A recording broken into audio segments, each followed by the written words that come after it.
Cukai menyelenggarakan Focus Group Discussions untuk membahas konsolidasi kebijakan perdagangan Indonesia dalam menghadapi konstelasi perang dagang dunia.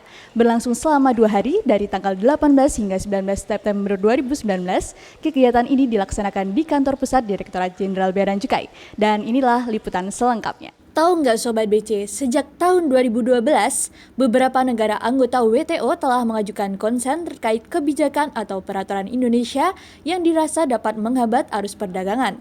Oleh karena itu, Bea Cukai mengundang kementerian dan lembaga terkait lainnya untuk duduk bersama membahas isu-isu perdagangan yang ditujukan kepada Indonesia. Kan perang dagang itu kan melibatkan negara-negara besar. Karena masalahnya adalah bahwa masing-masing negara ingin menjadi negara yang ekspornya tuh balance of trade-nya itu dia surplus, ya kan.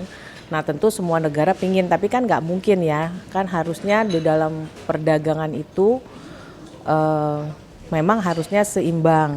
Tapi kan tentu ada negara yang mempunyai daya saing tinggi, dia tentu akan lebih banyak mengekspor dan dia tentu akan perdagangannya akan surplus. Indonesia saat ini memang tidak mempunyai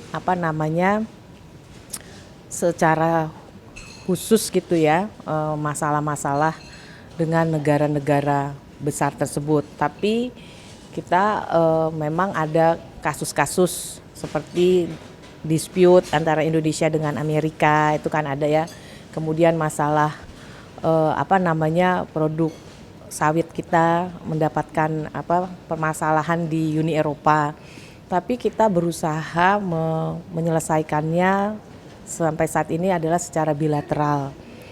Karena kalau dengan secara bilateral itu akan lebih mudah untuk adanya kesepakatan mutually agreed solution, jadi solusi yang menguntungkan kedua negara. Ya, tapi ya tentunya kita kan sebagai negara yang anggota WTO ya, ada kemungkinan nanti kita juga menghadapi masalah-masalah secara multilateral. Nah, oleh karena itu tadi seperti Pak Dirjen sampaikan ya, kita bermain cantik. Bagaimana kita berupaya untuk menyelesaikan masalah-masalah itu tanpa membuat kegaduhan di WTO itu sendiri. Dalam membuka kegiatan tersebut, Direktur Jenderal Bea dan Cukai Heru Pambudi mengharapkan kekompakan antara Kementerian Perdagangan sebagai juru runding dan Bea Cukai sebagai eksekutor di lapangan untuk dapat menemukan alternatif fasilitas yang dapat diberikan pemerintah baik fiskal maupun non-fiskal sebagai upaya mendukung industri nasional tanpa melanggar ketentuan WTO Agreement. Demikianlah kegiatan pada hari ini. Tentu saja Bea Cukai diharapkan dapat meningkatkan sinerginya dengan kementerian dan lembaga terkait, khususnya untuk menghadapi perang dagang dunia. Saya Alun dari kanal BCTV mengabarkan.